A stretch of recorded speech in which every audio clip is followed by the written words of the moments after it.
இந்திய ஜனநாயக கட்சியின் 4வது மாநில மாநாடு கடலென திரள் வீர் கடலூர் February 8 வேக்கூர் பாசார் கடலூர். மணப்பெண்ணின் பிரத்யேகமான திருமணம் விவாஹா தி சென்னை சில்க்ஸ்.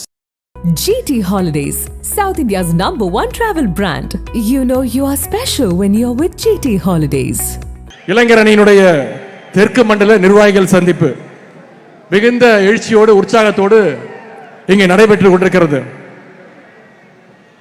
கடந்த டிசம்பர் மாதம் திருவண்ணாமலையில் வடக்கு மண்டல நிர்வாகிகள் சந்திப்பு மிகச் சிறப்பாக நடத்தி காட்டினோம். ஒரு இயக்கத்தில் இருக்கக்கூடிய ஒரு அணியினுடைய நிர்வாகிகள் சந்திப்பு இவ்வளவு பிரம்மாண்டமாக நடத்த முடியுமா அப்படின்னு ஒட்டுமொத்த இந்தியாவுமே திரும்பி பார்த்துச்சு அந்த திருவண்ணாமலை சந்திப்பை பார்த்து.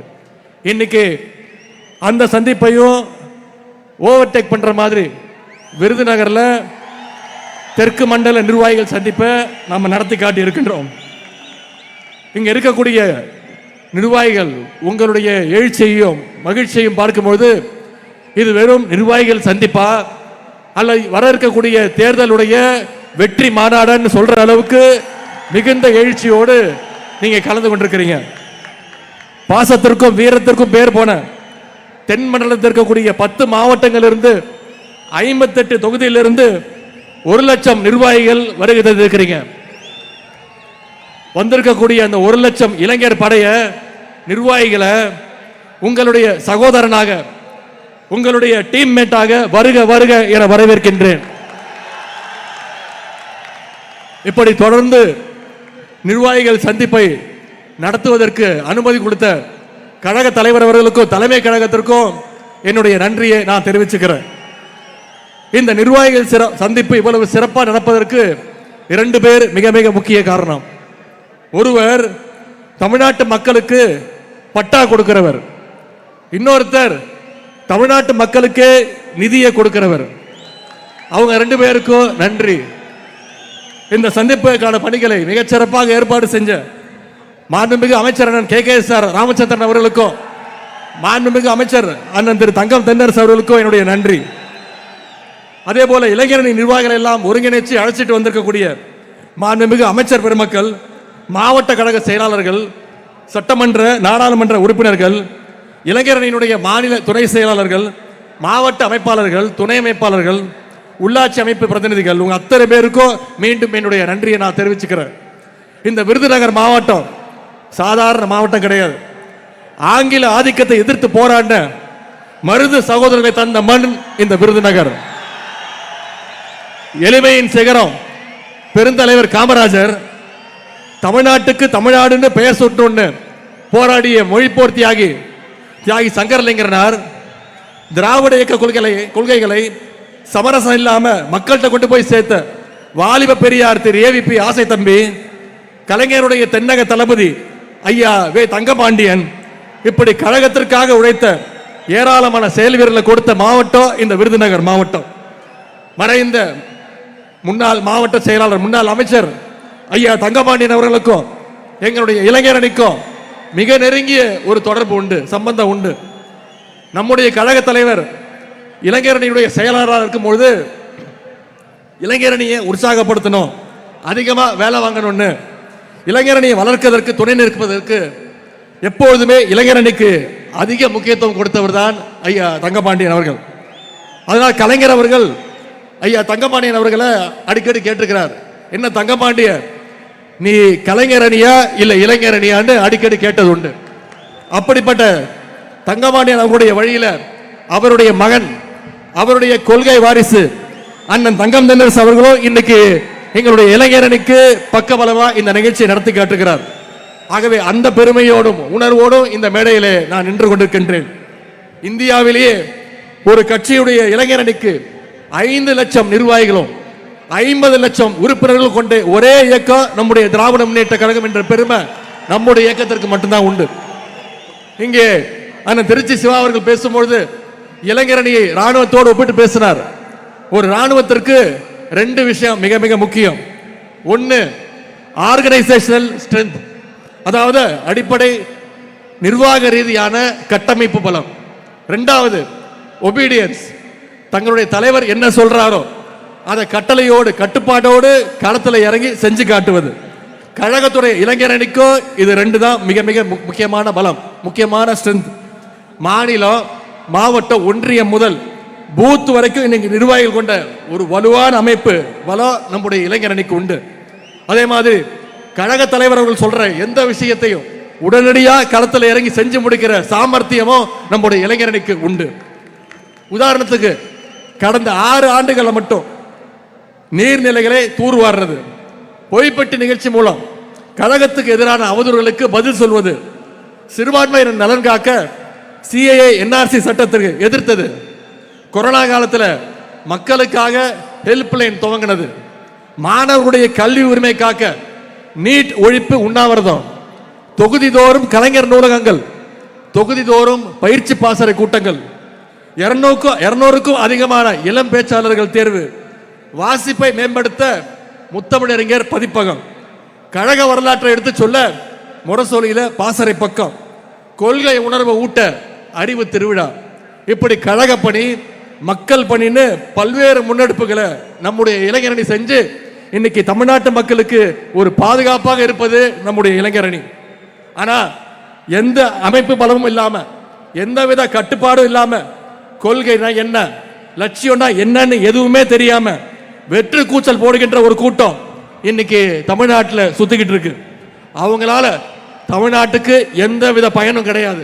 இன்னும் சொல்ல போனா அவங்களால அவங்களுக்கே எந்த பயனும் கிடையாது. இத தமிழ்நாட்டு மக்கள் விரைவில் உணர்த்துவாங்க. இன்னைக்கு நம்முடைய திராவிட முன்னேற்ற கழகம் துவங்கப்பட்டு 75 ஆண்டு தாண்டி பவள விழா தாண்டி போயிட்டு இருக்கிறோம். இன்னைக்கு திமுகவுக்கு வயசு 76. ஆனா இன்னமும் அதே இளமையோடும் வீரத்தோடும் போர்க்களத்தில் நிற்குது நம்முடைய திராவிட முன்னேற்ற கழகம். அப்படிப்பட்ட நம்முடைய கழகத்துடைய சோல்ஜர்ஸை ட்ரெயின் பண்ணி அனுப்புற அணிதான் நம்முடைய இளைஞர்ங்கிறத நீங்கள் உணர வேண்டும். நம்முடைய கழக தலைவர் அவர்கள் இளைஞர் திமுக துவங்கினார், 15 வயசுல துவங்கினார். அந்த இளைஞர் அணிக்கு விதை போட்டார். அன்னைக்கு இந்த அணிக்கு பேரு கோபாலபுரம் இளைஞர் திமுக. கோபாலபுரத்தில் ஆரம்பிச்ச இளைஞரணியோட திமுக இன்னைக்கு தமிழ்நாட்டுடைய கோட்டையில நம்முடைய தலைவர் அவர்களை உட்கார வச்சிருக்கு. கலைஞர் அவர்கள் அடிக்கடி சொல்வார், என்னுடைய மூத்த பிள்ளை முரசொலி அப்படின்னு. அதே மாதிரி நம்ம தலைவருக்கு மூத்த பிள்ளை எதுன்னு கேட்டீங்கன்னா நம்முடைய இளைஞர் அணி தான். இன்னொரு வரலாற்று சிறப்பு மிக நிகழ்ச்சியை இங்கே நான் உங்களோடு பகிர்ந்து கொள்ள விரும்புகின்றேன். நம்முடைய கழக தலைவர் அவர்கள் 1976ஆம் ஆண்டு இதே பிப்ரவரி மாதம் மிசா சட்டத்தில் கைது செய்யப்பட்டார். இன்னும் சொன்ன மாதிரி இப்ப சரியா 50 ஆண்டுகள் ஆகின்றது தலைவர் அவர்கள் மிசா சட்டத்தில் கைது செய்யப்பட்டு. அன்னைக்கு ஒரு இளைஞரா சிறைக்கு போன நம்முடைய கழக தலைவர் அவர்கள் வெளியே வரும்பொழுது ஒரு பண்படுத்தப்பட்ட ஆற்றல் மிகு ஒரு தலைவரா வெளில வந்தார். அன்னைக்கோ இதே துணிச்சலோடு, இன்னைக்கோ அதே துணிச்சலோடு வீரத்தோடு பாசிச சக்திகளை எதிர்த்து நிற்கிறார். அது மட்டும் இல்ல, அப்போதும் இப்போதும் எப்போதும் மக்களோடு மக்களாக நிற்கின்ற, களத்தில் நிற்கின்ற ஒரு இயக்கமாக, களத்தில் நிற்கின்ற ஒரு தலைவராக நம்முடைய தலைவர் அவர்கள் இருக்கின்றார். அதனால்தான் இன்னைக்கு திமுகவுக்கும் நம்முடைய முதலமைச்சர் கழக தலைவருக்கும் மக்கள் செல்வாக்கு ஒவ்வொரு நாளும் இன்க்ரீஸ் ஆகிக்கிட்டே போயிட்டே இருக்கு. அதனால சங்கிகளுக்கு நம்ம மேல எப்ப பார்த்தாலும் ஒரு எரிச்சல், ஒரு கோபம். இது நாள் வரைக்கும் தமிழ்நாட்டு பக்கம் எட்டி பார்க்காத திரு நரேந்திர மோடி அவர்கள், பாரத பிரதமர் அவர்கள் இப்போ தமிழ்நாட்டை நோக்கி வர ஆரம்பிச்சிருக்கிறார். என்ன காரணம்? தேர்தல் வந்தோடனே அவருக்கு தமிழ்நாடு ஞாபகம் வந்துடும். இனிமே மோடியை பிடிக்க முடியாது. அடிக்கடி தமிழ்நாட்டுக்கு வருவார், திருக்குறள் சொல்லுவார், கடலுக்கு அடியில் போய் தியானம் எல்லாம் பண்ணுவார். கொஞ்ச நாள் முன்னாடி தமிழ்நாட்டுக்கு வந்திருந்தார். என்ன சொன்னாரு? தமிழ்நாட்டுக்கு டபுள் இன்ஜின் சர்க்கார் வேணும் அப்படின்னு சொன்னார். திரு பிரதமர் மோடி அவர்களே, நாங்கள் திராவிட மாடல்ங்கிற சிங்கிள் இன்ஜினை வச்சு ஏற்கனவே டபுள் டிஜிட் growth 11.19% growth எட்டிட்டோம். நீங்க சொல்ற அந்த டபுள் இன்ஜின் டப்பா இன்ஜினை வச்சுக்கிட்டு பீகார், உத்தரப்பிரதேச மாநிலங்கள் இன்னும் 6% வளர்ச்சியை கூட நீங்க தொடல. தமிழ்நாடு அடைஞ்சிருக்கிற வளர்ச்சியில பாதியை கூட நீங்க தொடல. பொதுவா தேர்தலை எல்லாரும் என்ன சொல்லுவாங்கன்னா ஜனநாயக திருவிழா அப்படின்னு சொல்லுவாங்க. ஒரு திருவிழாவில் என்னெல்லாம் இருக்கும்? வான வேடிக்கை நடக்கும், மக்கள்லாம் உற்சாகமாக இருப்பாங்க, எல்லாரும் சேர்ந்து மகிழ்ச்சியாக கொண்டாடுவாங்க. அப்படிப்பட்ட ஒரு அணியாகத்தான் நம்முடைய தலைவர் தலைமையிலான மதச்சார்பற்ற முற்போக்கு கூட்டணி ஒரு அணியாக, மகிழ்ச்சியான அணியாக இன்றைக்கு இருக்கிறது. அதே மாதிரி திருவிழா நேரத்தில் புது புது கடைகள்லாம் போடுவாங்க. மக்களை கூப்பிட்டு பொய் விளம்பரம் சொல்லி போய் வியாபாரம்லாம் பண்ணுவாங்க. பலூன் எல்லாம் ஊதி குழந்தைங்களுக்கெல்லாம் ஷோ காட்டுவாங்க. அது மாதிரி தான் இன்னைக்கு தேர்தல்னு வந்தோடனே தேர்தல் திருவிழானால தமிழ்நாட்டில் புதுசா கடை விரிக்க ஆரம்பிச்சிருக்கிறாங்க. எப்படி திருவிழா டைமில் போட்ட கடையெல்லாம் திருவிழா முடிஞ்சோடனே எல்லா கடையெல்லாம் காணா போயிடும். அதே மாதிரி இந்த தேர்தல் முடிஞ்சதும் அந்த கடை அனைத்தும் காலி ஆகிடும். ஆனால் திராவிட முன்னேற்ற கழகம் தான் என்னைக்குமே மக்களோடு மக்களாக நின்று இருக்கும். அது மட்டும் இல்லை, திருவிழா கூட்டத்தில் பிள்ளை பிடிக்கிற கோஷ்டி, பிக் பாக்கெட் அடிக்கிற கோஷ்டியும் உள்ள வருவாங்க. மிட்டாய் வாங்கி தரேன், ஐஸ்கிரீம் வாங்கி தரேன், சாக்லேட் வாங்கி தரேன்னு குழந்தைங்களை கடத்த பார்ப்பாங்க. இப்போ அதே மாதிரி ஆரம்பிச்சிருக்கிறாங்க. இப்போ ஈடி கேஸ்லேருந்து நான் காப்பாற்றுறேன், ஃபெரா கேஸ்லேருந்து நான் உங்களை காப்பாற்றுறேன், மெடிக்கல் காலேஜ் கேஸ் ஊழல்லேருந்து நான் உங்களை காப்பாற்றுறேன், சம்பந்தி டெண்டர் எடுத்த கேஸை நான் முடிச்சு தரேன். இப்படி கேஸையெல்லாம் காட்டி காட்டி இன்னைக்கு அடிமை கூட்டத்தை பாசிஸ்டுகள் தூக்கி இருக்காங்க. இந்த மிரட்டலுக்கெல்லாம் அடிமை அதிமுக பயப்படலாம். ஆனா திராவிட முன்னேற்ற கழகத்துடைய தொண்டை எந்த உருட்டல் மிரட்டலுக்கும் பயப்பட மாட்டான். ஏன்னா எங்களை வழிநடத்துறது முத்துவேல் கருணாநிதி ஸ்டாலின் என்ற மகத்தான ஒரு தலைவர். பாசிஸ்டுகள் எவ்வளவு முயற்சி செஞ்சாலும் தெரியும், தமிழ்நாடு என்னைக்குமே உங்க கையில சிக்காது. ஏன்னா எங்க தலைவர் அடிக்கடி சொல்வது மாதிரி தமிழ்நாடு என்னைக்குமே டெல்லிக்கு அவுட் ஆஃப் கண்ட்ரோல் தான்.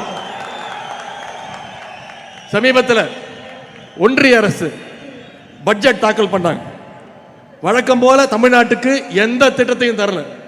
இதுல என்ன கொடுமைனா, ஒன்றிய நிதி அமைச்சர் நிர்மலா சீதாராமன் அவர்கள் பட்ஜெட்டை படிச்சு முடிக்க கூட இல்லை. அதுக்கு முன்னாடியே தமிழ்நாட்டில் இருக்கக்கூடிய எதிர்க்கட்சி தலைவர் திரு எடப்பாடி பழனிசாமி அவர்கள் வாழ்த்து சொல்றார். என்ன மிகச்சிறந்த பட்ஜெட், சிறப்பான பட்ஜெட் அப்படின்னு. பட்ஜெட்டே படிச்சு முடிக்கல. நீங்க கேள்விப்பட்டிருப்பீங்க முரட்டு பக்தர்கள், முரட்டு தொண்டர்கள். ஆனா முரட்டு அடிமை கேள்விப்பட்டிருக்கீங்களா? திரு எடப்பாடி பழனிசாமி அவர்கள் தான் இந்தியாவிலே இப்ப மிகப்பெரிய முரட்டு அடிமை. அது மட்டும் இல்ல, மோடி தமிழ்நாட்டுக்கு வந்தோடனே சூரியன் மறைஞ்சிருச்சு அப்படின்னு சந்தோஷப்படுறார். நம்ம தலைவர் சொன்னாங்க, கால்களை மட்டுமே பார்த்துட்டு இருந்தீங்கன்னா மேலே பார்த்தா தானே உங்களுக்கு சூரியன் தெரியும்னு தலைவர் சொன்னாங்க. உடனே திரு எடப்பாடி பழனிசாமி அவர்களுக்கு கோவம் வந்துருச்சு. என்ன தெரியுமா சொல்றாரு? காலை பார்த்து நடந்தாதான் நாங்கள் நேராக பார்த்து நடக்க முடியும், காலை பார்த்தா தான் நேராக நடக்க முடியுமா அப்படின்னு ரொம்ப அறிவுபூர்வமாக கேட்டார். திரு எடப்பாடி பழனிசாமி அவர்களே, தலையை நிமிர்ந்து பாதையை பார்த்து நடந்தீங்கன்னா தான், வழியை பார்த்து நடந்தாதான் நேராக நடக்க முடியும். நீங்க திரு மோடியுடைய காலையும் திரு அமித்ஷாவுடைய காலையும் பார்த்துட்டே நடந்தீங்கன்னா உங்களை மாதிரி முட்டு சந்தில தான் போய் நிற்க முடியும். இவ்வளவு நாளா அதிமுக பாஜகவுடைய கிளையா இருந்துச்சு. இன்னைக்கு அதிமுக பாஜகவோட இலையா மாறிடுச்சு. தமிழ்நாட்டில் 10 தோல்வி பழனிசாமியும் மொத்த தோல்வி மோடியும் என்னதான் கூட்டணி வச்சாலும் தமிழ்நாட்டுக்குள்ள உங்களை ஒருபோதும் தமிழ்நாட்டு மக்கள் அனுமதிக்க மாட்டாங்க. கழக இளைஞர்கள், நம்முடைய இளைஞரணி தம்பிமார்கள் எப்படிப்பட்டவங்கன்னு பேரறிஞர் அண்ணா அவர்கள் அவரே சொல்லியிருக்கிறார். இந்தி திணிப்புக்கு எதிரான போராட்டம் பண்ணப்போ கழக இளைஞர்கள் மீது தடியடி, துப்பாக்கி சூடுன்னு பல்வேறு தாக்குதல்கள் நடத்துறாங்க. அப்போ அண்ணா சொன்னாரு, உங்களோட தடி அடியால துப்பாக்கியால சாதிக்க முடியாத இளைஞர் கூட்டத்தை நான் என்னோட சுட்டு வரல் காட்டினா தமிழ்நாட்டு இளைஞர் பட சாதிக்கும் அப்படின்னு பேரறிஞர் அண்ணா சொன்னார். தலைவர் அவர்களே, அண்ணா சொன்னது சுட்டு விரல், நான் சொல்றேன் சுட்டு விரல் தேவையில்லை உங்களுக்கு. நீங்க கண்டு அசைச்சா போதும், இங்க இருக்கக்கூடிய இளைஞர் பட நீங்க சொல்றத செஞ்சு காட்டும். பாசிஸ்டுகள் இருந்து தமிழ்நாட்டையும் தமிழ் மக்களையும் எந்நேரம் காப்பாற்றுறதுக்கு திராவிட முன்னேற்ற கழகத்துடைய இளைஞரணி தயாராக இருக்கும். கழக தலைவர் அவர்களுக்கு இந்த நேரத்தில் மீண்டும் ஒரு வேண்டுகோள். இளைஞரணியினர் நாம களத்தில் உழைச்சோன்னா அதற்கான அங்கீகாரத்தை நிச்சயம் கழக தலைவர்கள் கொடுப்பாங்க. மெயின் கேம் ஆடுறதுக்கு முன்னாடி பிராக்டிஸ் பண்ணுவாங்க. அதுதான் கழகத்துடைய இளைஞரணி. நிச்சயம் தலைவர் அவர்கள் அந்த அங்கீகாரத்தை நமக்கு கொடுப்பாங்க. உங்க சார்பில் ஏற்கனவே கோரிக்கை வச்ச வர்ற சட்டமன்ற தேர்தலில் தலைவர் அவர்களும் தலைமை கழகமும் இளைஞர்களுக்கு நிறைய வாய்ப்பு கொடுக்கணும் சட்டமன்ற தேர்தல் ஒரு கோரிக்கை வச்ச. நிச்சயம் தலைவர் அவர்கள் அந்த வாய்ப்பை பண்ணி கொடுப்பார் நம்பிக்கை எங்களுக்கு இருக்கு. கழக தலைவர் அவர்கள் நமக்கு ஒரு டார்கெட் கொடுத்துருக்கிறாங்க. 200 தொகுதியில், குறைஞ்சது 200 தொகுதியில் திராவிட முன்னேற்ற கழகம் ஜெயிச்சு காட்டணும். 200 பத்தாது, 200க்கும் அதிகமான தொகுதிகளில் நம்முடைய அணி வெற்றி பெற்றாக வேண்டும். குறிப்பா இந்த தெற்கு மண்டலத்தில் இருக்கக்கூடிய 58 சட்டமன்ற தொகுதிகளையும் திராவிட முன்னேற்ற கழகம் வெற்றி பெற்றாக வேண்டும். அதற்கு வந்திருக்கக்கூடிய இளைஞரணி நிர்வாகிகள் நீங்க ஒவ்வொருத்தரும் மிக மிக கடுமையா உழைக்கணும். நம்ம கிட்ட கொள்கைகள் இருக்கு, அரசுடைய சாதனைகள் சொல்ல இருக்கு. விடியல் பயண திட்டம், முதலமைச்சருடைய காலை உணவு திட்டம், புதுமை பெண் திட்டம், தமிழ் புதல்வன் திட்டம், நான் முதல்வன் திட்டம், 2 லட்சம் இளைஞர்களுக்கு வேலை வாய்ப்பு கொடுத்திருக்கிறோம். இப்ப 10 லட்சம் இளைஞர்களுக்கு லேப்டாப் கொடுத்துட்டு இருக்கார் நம்முடைய முதலமைச்சர் அவர்கள். 100க்கும் அதிகமான விளையாட்டு வீரர்களுக்கு முதன்முறையாக அரசு வேலை வாய்ப்பை கொடுத்திருக்கிறோம். எல்லாத்துக்கும் மேல 1,30,00,000 மகளிருக்கு கலைஞர் மகளிர் உரிமை தொகை கொடுத்திருக்கிறோம். மக்களுக்கு இப்படி அடுக்கடுக்கான திட்டங்களை நம்முடைய தலைவர் செஞ்சு கொடுத்திருக்கிறார். இவ்வளவு சாதனைகளை செஞ்சுட்டு நாம இன்னைக்கு தைரியமா மக்களை சந்திக்கிறதுக்கு தயாரா இருக்கோம். மற்றவங்க மாதிரி வீட்டுக்குள்ள போய் தூங்கிட்டு மாசத்துக்கு ஒரு வாட்டி வெளியில வந்து மூஞ்ச மூடிட்டு திருட்டுத்தனமா டெல்லிக்கு போய் சுத்துற தலைவர் கிடையாது நம்முடைய தலைவர். நீங்க வந்திருக்கக்கூடிய இளைஞரணி நிர்வாகிகள் மக்களை சந்திச்சு நம்முடைய சாதனைகளை எடுத்து சொல்லுங்க. இளைஞரணியுடைய திராவிட மாடல் அரசுடைய பிராண்ட் அம்பாசிடர் தூதுவர்களாக நீங்க மக்கள்கிட்ட போய் சேர வேண்டும். இன்னும் தேர்தலுக்கு சரியாக 60 நாட்கள் தான் இருக்குது. இந்த 60 நாட்களும் நீங்க ஒவ்வொருவரும் மக்களை சந்திச்சு நம்முடைய பிரச்சாரத்தை மேற்கொள்ள வேண்டும். நம்முடைய திராவிட மாடல் அரசு, நம்முடைய கழக தலைவர் அவர்கள் ஏன் மீண்டும் முதலமைச்சர் அமரணுன்ற பிரச்சாரத்தை நீங்க மக்கள்கிட்ட கொண்டு போய் சேர்க்க வேண்டும். மக்களிடம் செல், மக்களோடு வாழ், மக்களிடமிருந்து கற்றுக்கொள்ளே பேரறிஞர் அண்ணா அவர்கள் நமக்கு சொன்னார். அந்த வகையில் நம்முடைய முதலமைச்சர் அவர்கள் ஒவ்வொரு நாளும் மக்களை சந்திச்சுட்டு இருக்கிறார். மக்களோடு மக்களாக வாழ்ந்து அவங்களுக்கான திட்டங்களை கொடுத்துக்கிட்டு இருக்கிறார். ஆனா இன்னைக்கு சில பேர் மக்களை கண்டாலே தெரிச்சு ஓடுறாங்க. தூக்கத்திலிருந்து எந்திரிச்சு வந்து இப்ப கண்டதையும் வளரிட்டு இருக்கிறாங்க. இங்க இருக்கக்கூடிய லட்சக்கணக்கான இளைஞர்கள் தம்பிமார்கள் உங்கள் சார்பா நான் சொல்றேன், எங்களுடைய உதயசூரியன் சின்னங்கிறது சும்மா ஏதோ செவுத்துல எழுதுற சின்னம் கிடையாது. கழக உடன்பிறப்புகள் ஒவ்வொருத்தருடைய இதயத்திலையும் ரத்தத்திலையும் ஊறி போன சின்னம் உதயசூரியன். அண்ணா கண்டெடுத்த சின்னம் உதயசூரியன். கலைஞர் காட்டி காத்த சின்னம் உதயசூரியன். தலைவர் அவர்களால் வெற்றியை மட்டுமே பெற்றுக் கொண்டிருக்கக்கூடிய சின்னம் நம்முடைய சின்னம் உதயசூரியன். உயிர் போனால் போகுமே தவிர உதயசூரியன் சின்னம் எங்களை விட்டு போகாது. ஆகவே அரசியல் அறிவே இல்லாத சில அட்டைகள் என்னதான் உளர்னாலும் புலம்புனாலும் களத்தில் நின்று ஜெயிக்க போற கட்சி உதயசூரியன் சின்னம் தான், நம்முடைய கழக தலைவர் அவர்கள் தான். இன்னைக்கு பிப்ரவரி 7ஆம் தேதி 5 ஆண்டுகளுக்கு முன்பு மே 7ஆம் நாள் நம்முடைய கழக தலைவர் அவர்கள் தமிழ்நாட்டின் முதலமைச்சராக உறுதிமொழி எடுத்தாங்க. மீண்டும் நம்முடைய தலைவர் அவர்கள் முத்துவேல் கருணாநிதி ஸ்டாலின் எனும் நான் என்ற அந்த குரல் மீண்டும் வருகின்ற மே மாசம் ஒழிச்சிட வேண்டும். அதற்கு இளைஞரணி நிர்வாகிகள் தம்பிமார்கள் நீங்க அத்தனை பேரும் அதிக அளவில் உழைப்பை கொட்ட வேண்டும். அதற்கான உறுதியை சபதத்தை இந்த நிர்வாகிகள் சந்திப்பில் நாம் ஏற்போம். இளைஞர் அணியினர் விருதுநகர்ல கூடினாங்க, கழகத்துடைய வின்னிங் கவுண்டவுனை ஸ்டார்ட் பண்ணாங்க அப்படின்னு வரலாறு சொல்லட்டும். நன்றி, வணக்கம். நக்கீரன் டிவிக்கு சப்ஸ்கிரைப் செய்யுங்கள். உங்கள் ஆதரவே எங்கள் பலம். ஆசிரியர்களுக்கு நண்பனாகவும் மாணவர்களுக்கு ஆசானாகவும் திகழும் தேர்வு வழிகாட்டி. ஒவ்வொரு பாடத்திற்கும் அனுபவமிக்க ஆசிரியர்களின் துல்லியமான தெளிவான விடைகள். CNC இருக்கு, தேர்வு பயம் எதற்கு? இது தீரன் பப்ளிஷிங் ஹவுஸ் விற்பனை வெளியீடு.